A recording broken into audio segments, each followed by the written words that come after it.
Pernahkah kamu membayangkan bagaimana ribuan pasukan perang terkuat di dunia saat itu hancur lebur hanya karena kerikil kecil? Ini adalah kisah nyata yang mengubah sejarah dunia selamanya.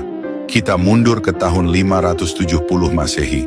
Di Yaman ada seorang raja bernama Abraha. Ia membangun gereja yang megah berlapis emas, berharap orang-orang Arab berpaling dari Ka'bah. Tapi usahanya sia-sia.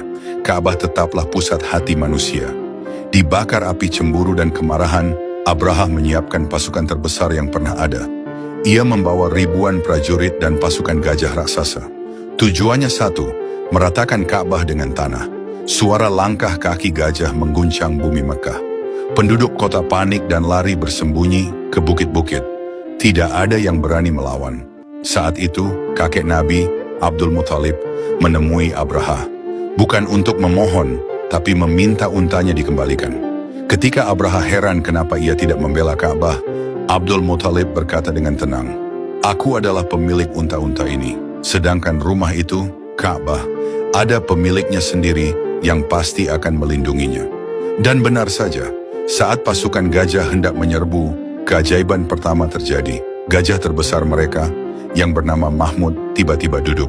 Ia menolak melangkah maju ke arah Ka'bah. Dipukul, dipaksa, ia tetap diam. Tapi anehnya, jika diarahkan ke Yaman, ia mau berdiri. Tiba-tiba langit Mekah berubah menjadi gelap gulita. Bukan karena mendung, melainkan datangnya ribuan burung ababil dari arah laut. Burung-burung itu membawa batu sijil, batu panas yang berasal dari neraka. Batu-batu itu dijatuhkan bagaikan hujan meteor. Al-Quran menggambarkan kejadian ini dalam surah Al-Fil.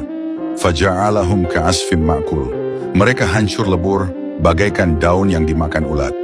Pasukan bergajah musnah, Ka'bah selamat. Kota Makkah kembali tenang, namun peristiwa besar itu hanyalah pembuka.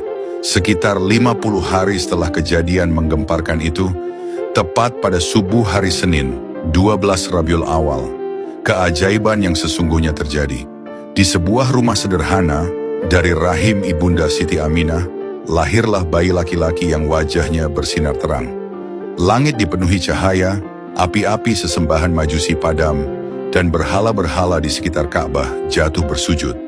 Bayi itu diberi nama Muhammad, yang artinya orang yang terpuji. Tahun itu dikenal sebagai Tahun Gajah, tahun di mana Allah menunjukkan kekuasaannya, menghancurkan kesombongan, sekaligus menurunkan rahmat terbesar bagi semesta alam. Mari kita tutup kisah ini dengan mengirimkan rindu kepada beliau. Allahumma shalli ala Sayyidina Muhammad.